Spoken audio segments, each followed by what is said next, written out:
హుజరాబాద్ నియోజకవర్గంలో ఉన్న దళిత కుటుంబాలందరికీ కూడా నమస్కారాలు. కేసీఆర్ గారు దళిత బంధు అనే ఒక పథకం పెట్టి పైలట్ ప్రాజెక్ట్గా హుజరాబాద్ నియోజకవర్గాన్ని తీసుకొని హుజరాబాద్ నియోజకవర్గంలో ఉన్న ప్రతి దళితుని కుటుంబంలో వెలుగు నింపింది కేసీఆర్ గారని చెప్పక తప్పదు. మరియు ప్రభుత్వం మారిన తర్వాత, కాంగ్రెస్ ప్రభుత్వం వచ్చిన తర్వాత రేవంత్ రెడ్డి గారు దళిత బంధుని రెండో విడతని హుజరాబాద్ నియోజకవర్గంలో ఆపడం జరిగింది.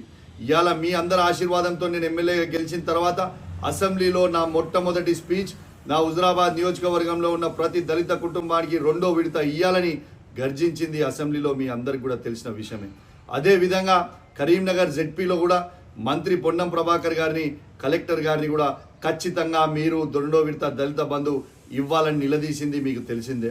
దాంతోపాటు హుజరాబాద్ నియోజకవర్గంలో ఉన్న నడి బొడ్డున ఆ రోజు మీ అందరి సమక్షంలో ఇవాళ ధర్నా చేసి పోలీసుల లాఠీ దెబ్బలు తిని కేసులు పెట్టింది కూడా మీ అందరికి కూడా తెలిసిన విషయమే. ఇవాళ దాంతోపాటు మొన్న జనవరి 12 తారీఖున ముగ్గురు మంత్రులు ఉత్తమ్ కుమార్ రెడ్డి గారు, శ్రీధర్ బాబు గారు, పొన్నం ప్రభాకర్ గారిని గట్టిగా నిలదీసిన తర్వాత ఇవాళ ఈ ప్రభుత్వం దిగొచ్చింది. వాళ్ళ మెడలు వంచి మీ అందరికి కూడా ఇవాళ రెండో విడత దళిత బంధు ఇప్పిస్తుంది కూడా మీ అందరికి కూడా గుర్తు చేస్తా ఉన్నాను. మీ అందరికి కూడా ఈ దళిత బంధు రెండో విడత రావడం నాకు చాలా సంతోషకరం. నేను మీకోసం పోరాటం చేస్తే నా మీద ఎట్లా కేసులు పెట్టిరో మీరు అందరు చూసిర్రు. జెడ్పీ ఆఫీస్లో మీకోసం నిలదీస్తే కేసులు పెట్టిర్రు. ఇలా మొన్న ముగ్గురు మంత్రుల సమక్షంలో కలెక్టరేట్లో నిలదీస్తే కేసులు పెట్టిర్రు.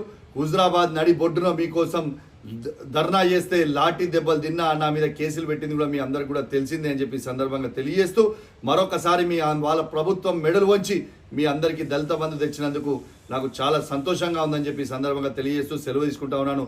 జై తెలంగాణ, జై కేసీఆర్.